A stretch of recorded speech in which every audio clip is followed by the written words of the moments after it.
जैसे एक किसान, उसने कोई मीटेरियोलॉजी या वेदर की पढ़ाई नहीं की होती है, कब वर्षा होने वाली है, वो एक बार आसमान की तरफ देखेगा और बताएगा कि भाई लगता है कि 2 दिन में बारिश होगी। जिंदा में काटेंगे तो दर्द होगा। दर्द होगा, फिर है ना, जितना हमने जीवन है उतना इसमें भी है। वो बोलता नहीं, हम लोग बोलते हैं। लगभग 20 साल की लमसम में है। ओ भाई साहब 20 साल बिता दिए। बच्चे से हैं, यहाँ भी रहते हैं, घर पर जाइएगा घर पर भी है। बहुत पॉजिटिव वाइब्स है। बच्चों को बताना जरूरी है कि पेड़ पौधे बचाने चाहिए, इतनी समझ उनको अभी बचपन से आएगी।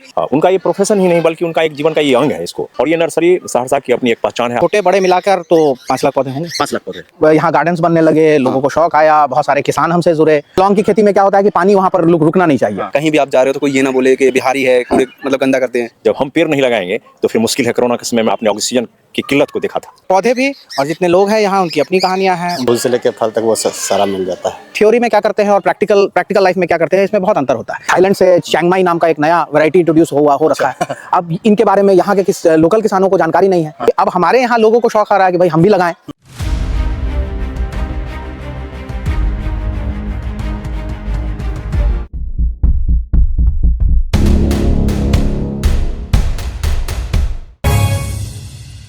नमस्कार, मेरा नाम अखिल मल्होत्रा है और आप देख रहे हैं सहरसा नाउ। अच्छा, आयुर्वेद में जो इस्तेमाल होते हैं पौधे, क्या उस तरह के पौधे भी आपके यहाँ? बिल्कुल है, हमारे यहाँ है। एलोवेरा है जो आजकल काफी ट्रेंडिंग है। फिर चंदन का वृक्ष है हमारे यहाँ, सफेद चंदन का वृक्ष है। फिर कल्पनाथ के पौधे हैं, अश्वगंधा के पौधे हैं, और इस तरह की बहुत सारी मेडिसिनल। ये सब पौधे कौन लगाते हैं और किस तरह का इस्तेमाल होता है? इन सब पौधों को यूनिवर्सिटी में लगते हैं, जिनको मेडिकल गार्डन बनाना होता है, एक हर्बल गार्डन बनाना होता है। कुछ आयुर्वेदाचार्य हैं वो लगाते हैं अपने यहाँ। पत्थर चट्टा, बहुत लोग आते हैं हमारे यहाँ खोजने की, सर आपके यहाँ पत्थर चट्टा का पौधा है, हमने देखा है यूट्यूब पर, उसमें काफी उन्होंने बेनिफिट बताया है, तो हमें चाहिए वो। ठीक ना, तो हम उन्हें पत्थर चट्टा देते हैं कि भाई ठीक है, आपने देखा है लेकिन उसके इस्तेमाल की पूरी प्रक्रिया समझ कर इसका इस्तेमाल कीजिएगा। एक और सवाल मन में आ रहा है कि आप लगातार कह रहे हैं कि सोशल मीडिया पर देख करके, यूट्यूब पर देख करके, अलग अलग सोशल मीडिया पर देख करके लोग आते हैं और उस हिसाब से आपसे बातचीत करते हैं।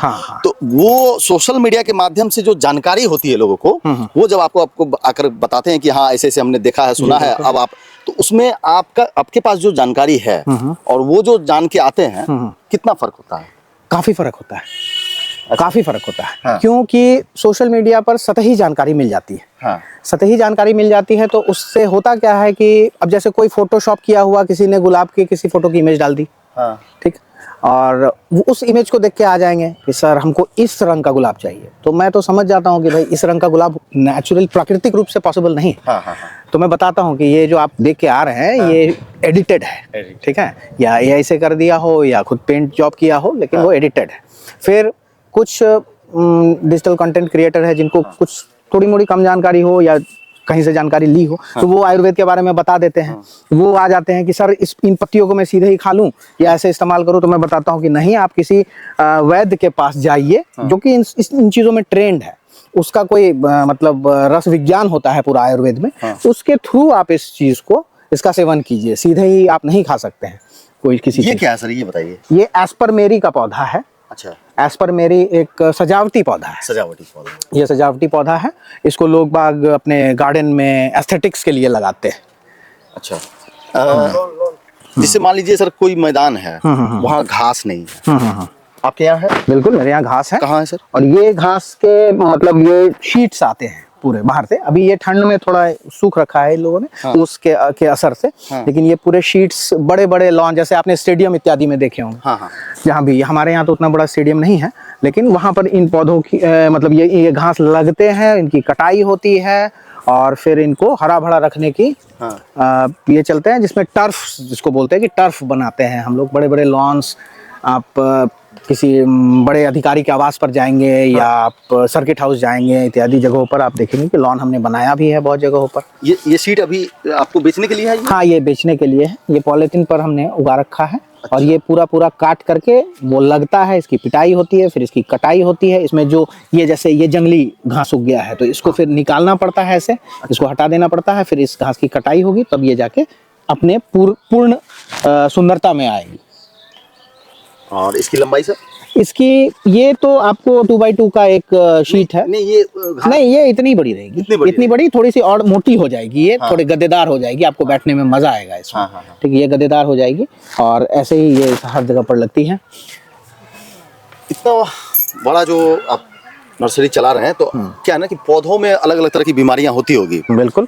तो उसको बचाने के लिए प्रॉपर जो है आपको इस चीज का ध्यान रखना पड़ता है। हाँ, बिल्कुल। और अपने आसपास जितने भी आपने यहाँ पर रखे हैं काम करने वाले, उनको जानकारी होती होगी कि जैसे ये पौधा है, अगर इसमें कुछ प्रॉब्लम आना शुरू हुआ तो वो देख ले, समझ जाए। बिल्कुल। इस तरह की ट्रेनिंग आप दिए हैं? नहीं, ये ट्रेनिंग हम देते तो रहते ही हैं। मतलब जो हमारे पास थ्योरी का नॉलेज है उसे भी आता है। अब जैसे इनका फोन आएगा कि भैया हमारे यहाँ ये दिक्कत आ रही है, देखिए ये पत्ता मुड़ रहा है या इसमें कुछ फंगल प्रॉब्लम आ रहा है, तो मैं आऊँगा तो देखूंगा कि भाई क्या है, उसको अलग करके रखिए, दूसरे पेड़ के साथ मत रखिए उसको। फिर इसमें कुछ अलग से स्प्रे होगा, नीचे न्यूट्रिशनल रिक्वायरमेंट, अब जैसे तने फट रहे हैं तो बोरॉन की कमी है, ये पता चलता है तो फिर बोरॉन दिया जाता है हमारे यहाँ से, ठीक है, इत्यादि चीजें। अब जैसे आम में अभी बोर्डो मिक्सचर होगा तो कॉपर सल्फेट और चूने का वो मिक्सचर किया जाएगा, जिससे आम को कैल्शियम की मात्रा भी और थोड़ा कीड़ों से बचाव भी हो जाता है। हाँ, बहुत सारी जगहों पे सर हम लोग भी देखे हैं, सब लोग देखे भी होंगे कि बगीचा में जो है बहुत ऐसे बड़े बड़े पेड़ होते हैं, वो चूना मार दिया जाता है, हाँ, वाइट कर दिया जाता है। तो अब बचपन में नहीं समझ पाते कि आखिर क्यों चूना, हम तो पता क्या है ना, सजावट के लिए सजावटी, देखिए देखने में तो जो उसका एस्थेटिक्स या खूबसूरती आती है वो तो आती ही है, हाँ, लेकिन उसका सबसे बड़ा यूज है ये कि इनको दीमक इत्यादि और अदर कीड़ों से बचाना। और इसकी अभी पुताई होगी सारे आमों की, और ये अभी कटाई की है, हम प्रूनिंग हुआ है। और यहाँ पर कॉपर सल्फेट, जिसको हम लोग हिंदी में तूतिया कहते हैं, और चूने का मिश्रण, जिसको इंग्लिश में बोर्डो मिक्सचर कहा जाता है, उस मिक्सचर से पूरा यहाँ तक पेंट की जाती है, जिससे आम इत्यादि ज्यादा हेल्दी और ज्यादा फलन होता है। आप इसीलिए इतना बेहतर बता पा रहे हैं पौधों के बारे में, क्योंकि आपने बॉटनी की पढ़ाई भी की है, और साथ में एप्लीकेशन वाला पार्ट भी कर रखा है। और ये पूरा प्रैक्टिकल मतलब बचपन से मिला होगा, बचपन से, पहले दिन से। जैसे आपके बच्चे इस नर्सरी में घूम रहे हैं, वैसे आप घूमते होंगे। बिल्कुल ऐसे ही घूमता था मैं, ऐसे ही सबको देखता था, ऐसे ही करते करते, मतलब हमारे पिताजी हमारे साथ घूमते घूमते बताते जाते थे कि देखो ये इस चीज का पौधा है, इसके साथ ये करना, ये आम्रपाली का नया वैरायटी आया है, ये वहाँ रिसर्च वैरायटी है। ये आपकी बेटी है सर? हाँ, ये हमारी बेटी है। अच्छा, जरा दिखाइए। वरेण्या छोड़ दी सर वो, हाँ, लीजिए दिखाइए तो उनकी, दिखाइए। ये बेटी है ना? हाँ। कितने में पढ़ रही है? ये क्लास 1 में पढ़ रही है अभी। अच्छा, आपको जितना लगाव है, आप तो इनको बताते होंगे कि बिल्कुल, आप भी अपने पिताजी की तरह इनको बताते होंगे। बिल्कुल बताते हैं। वरुण, तो ये मैंगो के पेड़ में तुम चढ़ के मैंगो तोड़ी हो ना? हाँ। और कैसा मैंगो था? मीठा था। अच्छा, और तुम धीरे धीरे मैंगो के सारे वैरायटीज को भी पहचान जाओगी कि कौन सा आम्रपाली है, कौन सा मालदा है, कौन सा बम्बई है। मुझे कौन सा आम पसंद है? आपको मालदा पसंद है। तुम्हें कौन सा पसंद है? बम्बई। ठीक है। ये पौधा देख के पहचान जाएगी? अभी तो नहीं, आम देख के पहचान जाएगी। आम देख के पहचान जाएगी। आम के फ्लेवर से पकड़ लेगी कि ये आम है, ये मुझे पसंद है और ये पापा को पसंद है, ऐसा करके अभी समझ रही है। आगे चल के ये भी चीज जान जाएगी कि कैसे होगा। पापा तो बहुत कुछ बताते रहते होंगे कि ये पौधा है, ये पौधा है। हाँ। तो मन लगता है, अच्छा लगता है तुमको? हाँ। अच्छा लगता है? हाँ। अच्छा, इसको ये लोग को ना खेलने के लिए भी एक अच्छा माहौल मिल जाता है। बिल्कुल। और ये बच्चे कहीं भी जाएंगे ना, तो जिस तरह का ये लोग का ट्रेनिंग हो रहा है, ये लोग नेचर से अलग नहीं रह पाएंगे। बिल्कुल। देखिए आजकल डिजिटल मीडिया के युग में ये तो इस तरह की ट्रेनिंग, मेरे हिसाब से तो सबको बेसिक फार्मिंग की ट्रेनिंग होनी चाहिए कि आप अपने खेतों में या अपने छोटे से बाड़ी में, पहले के जमाने के लोग बाड़ी कहते थे अपने घर के पीछे के। बहुत सारे लोगों की ये शिकायत रहती होगी सर कि हमारे पास जगह ही नहीं है। मान लीजिए इतना सा जगह है, 10 बाई 10 का, मान लीजिए 10 बाई 10 का जगह है या 15 बाई 15, एक कमरे का जगह है। जी बिल्कुल, जो वेस्टेज में जा रहा है। ठीक है जी। बहुत सारे ऐसे ऑडियंस होंगे जिनके पास जगह नहीं है, बहुत कम है। एक कमरे के हिसाब से आपके पास खाली जगह, जो वेस्टेज में है, पानी बह रहा, गंदा पानी बह रहा, सब कुछ हो रहा है, उतना में अगर कुछ करना हो तो क्या सबसे बेस्ट कर सकते हैं? उतने में आप अपने घर में यूज होने वाली मैक्सिमम सब्जियां उगा सकते हैं। बिल्कुल उगा सकते हैं। मुझे याद है कि मैं जब मतलब अपने बच्चों के उम्र का था, स्टैंडर्ड 1 स्टैंडर्ड 2 में, तो हमारे पिताजी पटना में पोस्टेड थे। और पटना में तो आपको पता ही है, रैपिड अर्बनाइजेशन की वजह से मुश्किल से आधे कट्ठे का प्लॉट होगा पीछे बाड़ी, जो क्वार्टर हम लोगों को गवर्नमेंट की तरफ से मिलता था। और उसमें मुझे याद है कि मेरे फादर ने टमाटर, बैगन इत्यादि, जो हमारे डेली यूज की, धनिया की पत्तियां हो गई, मिर्च हो गया, खीड़े के लपर लगा रखे थे उन्होंने। तो हमारे डेली यूज का सारा सामान हम लोगों को करीब करीब मिल जाता था। बहुत कम सब्जियां ऐसी होती थी जिसको हम लोग मार्केट से खरीद कर लाते थे। उतने जगह में आराम से। हाँ, ये बहुत जरूरी बात है। वीडियो के माध्यम से आप लोगों से भी यही कहना चाहते हैं कि अगर ठीक है, बहुत सारा फल का पौधा, फूल का पौधा नहीं लगा सकते हैं, लेकिन सब्जी जो खाते हैं आप उसको जरूर उगा सकते कम हैं। से कम आप हाँ। केमिकल वाली सब्जियों से तो बचे रहेंगे। उससे बचेंगे, आपका थोड़ा मन लगेगा, टाइम पास होगा, बिल्कुल, बिल्कुल। और आप आपके स्वस्थ भी रहेंगे। हाँ, घर के आसपास थोड़ी अच्छी हवा भी रहेगी। हवा भी रहेगी। ये क्या है सर? इसको तो हम लोग जनरली जंगल बोल देंगे, लेकिन नहीं, अब आप बताइए क्या है ये महोगनी का पौधा है। ये? हाँ, ठीक है। ये पहले साउथ इंडिया में होता था। हाँ, सुने हैं बड़ा महंगा होता हाँ, है ये। बड़ा लकड़ी, इसकी बंदूक के बट इत्यादि इसी लकड़ी के बनते हैं। अच्छा, मजबूत और ये देखिए लाल लाल अंदर से लाल लकड़ियां निकलती हैं इसकी। अच्छा। तो ये पहले साउथ इंडिया में होता था। हाँ। और 1990 से 1997 के दशक में ये यहाँ इंट्रोड्यूस हुआ। हाँ। हमारे यहाँ बिहार में, यूपी में इत्यादि जगहों पर। तो जब ये इंट्रोड्यूस हुआ तो ये काफ़ी यहाँ पर सक्सेसफुल रहा। और इस बीच हुआ क्या कि 90 के दशक में, 90 से 2000 के दशक में आपने देखे होंगे, पहले यहाँ हमारे यहाँ शीशम के बड़े पौधे होते थे। हाँ, हाँ। फिर एक डाईबैक नाम की डिजीज आई जिसने शीशम के करीब करीब पौधों को खराब कर दिया। अच्छा। ठीक, अभी भी आप शीशम के पौधे कम देखते हैं। अच्छा, मार्केट में जो कहते थे कि ये शीशम की लकड़ी है, बहुत मजबूत है, इससे पलंग बनाएंगे, ये बनाएंगे, वो तो इस वजह से वो लकड़ियां जो है नहीं, वो एक बीमारी चली, डाईबैक डिजीज, मतलब उसने शीशम के सारे पौधों को खराब कर दिया। हाँ, मतलब इस वजह से जो है मार्केट से घट गया। हाँ, घट गया शीशम की लकड़ी। शीशम की लकड़ी तो एक नए लकड़ी की जरूरत थी, पहली बात तो ये रही। हाँ। और ये महोगनी जल्दी तैयार होता है। 15 क्या क्या बना सकते हैं? मैंने तो अपने यहाँ एक महोगनी काटा है, 17 साल की महोगनी थी, 17-18 साल की महोगनी, तो उससे मैंने डाइनिंग टेबल बनवाया। हाँ। अपने पलंग, दरवाजे बनवाए, चौखट बनवाया, सभी चीजें बना रही। और एकदम बिल्कुल सखुआ से ज्यादा मजबूत मुझे ये लकड़ी लगती है। आप सोच सकते हैं बंदूक इत्यादि के अगर बट बन रहे हैं इन लकड़ियों के, हाँ। तो किस तरह की मजबूती होगी, किस तरह का फोर्स, वो न्यूटन थर्ड लॉ में जो पीछे की तरफ फोर्स आता है कितना तेज आता होगा, और कोई लकड़ी है जो उसको सहन कर पा रही है, तो मजबूती होगी। तो यहाँ पर बहुत सारे, अच्छा, इसको जैसे काट के रखे, ये महोगनी है। हाँ हाँ हाँ, इसको कटिंग, हाँ, ये काफी बड़ी हो गई थी। हाँ। और ये बिक्री में नहीं आती, इसीलिए हमने इसको काट रखा है। तो अब ये बिक्री में आ जाएगी? नहीं, अब इसको नहीं बेचना है। फिर ये इतने बड़े बड़े पौधे तो नहीं लग पाते हैं कहीं। हाँ। तो हम लोग इसको एक मिड रेंज में बेचते हैं, 7-8 फीट के हाइट, 9 फीट की हाइट तक। तब तक बिकी तो बिकी, नहीं तो फिर ये तो बर्बादी होता है। बर्बादी होता है।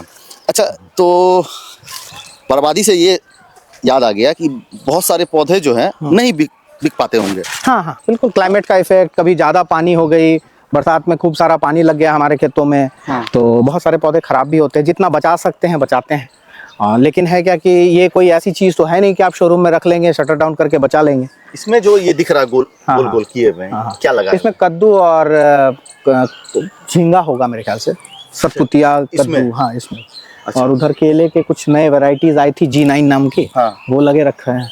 और इधर भिंडी लगी है अभी पूरे अच्छा, क्षेत्र में। भिंडी। तो ये सब क्या करते हैं भिंडी को?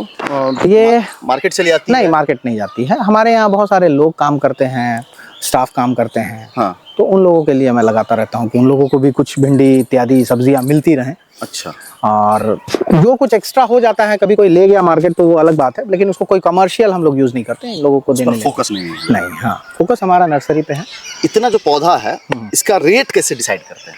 रेट डिसाइड करने का 2 फैक्टर है। एक तो अगर पौधा बाहर से कहीं से आ रहा है, हाँ। तो जिन दामों में मिला है, इस पर चल रहे हैं सर, हाँ, कोई दिक्कत नहीं। हाँ। तो जिन दामों में मिला है, हाँ। उस पर जो मिनिमम प्रॉफिट हम लोग लगा सकते हैं, ट्रांसपोर्टेशन कॉस्ट वगैरह हटाकर, हाँ। तो वो मिनिमम प्रॉफिट लगा के देते हैं, जिससे हमारे यहाँ काम करने वाले स्टाफ लोगों का भी घर चले। हाँ। ठीक है, आखिर हमारे ऊपर निर्भर है, इनका भी घर चलना है, ये दिन भर मेहनत करते हैं। हाँ।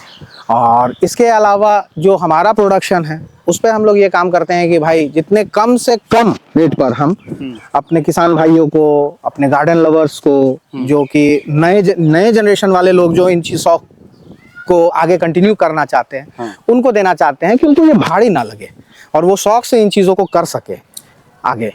बॉटनी से कहाँ तक की पढ़ाई हुई आपकी? मेरी बॉटनी से मास्टर्स की पढ़ाई हुई है। हाँ। फिर मैंने इन्वायरमेंट इम्पैक्ट असेसमेंट में डिप्लोमा किया है दिल्ली से, जामिया से। हाँ। और फिर ये, और अभी आप जो है एक सरकारी स्कूल में प्रधानाध्यापक के पद पर हूँ। हेडमास्टर के पद पर है। जी बिल्कुल। तो वो काम है पढ़ाना, और ये काम है पूरी तरह से दिल लगा लेना, दिल लगा लेना। जी, ये नहीं, मेरे ये फादर जब रिटायर करके आए, हाँ। तो उन्होंने तो ये बना ही रखा था अपना, तो फिर वो इसको कंटिन्यू करते हैं। मैं मदद करता रहता हूँ उनकी। अच्छा। ठीक है, जैसे मुझे आज संडे का टाइम मिला है, तो आज मैं जितना भी हूँगा सबको, सारी चीज़ों को संभाल दूंगा। ठीक है, क्योंकि अब वो थोड़े वृद्ध हो चले हैं। हाँ। तो मेरी मदद की अपेक्षा रहती है, पुत्र होने के नाते मेरा कर्तव्य भी है। हाँ। कि जिन चीज़ों को उन्होंने, जिन पौधों को उन्होंने छोटे में लगाया, हाँ। उनको बड़ा किया जाए।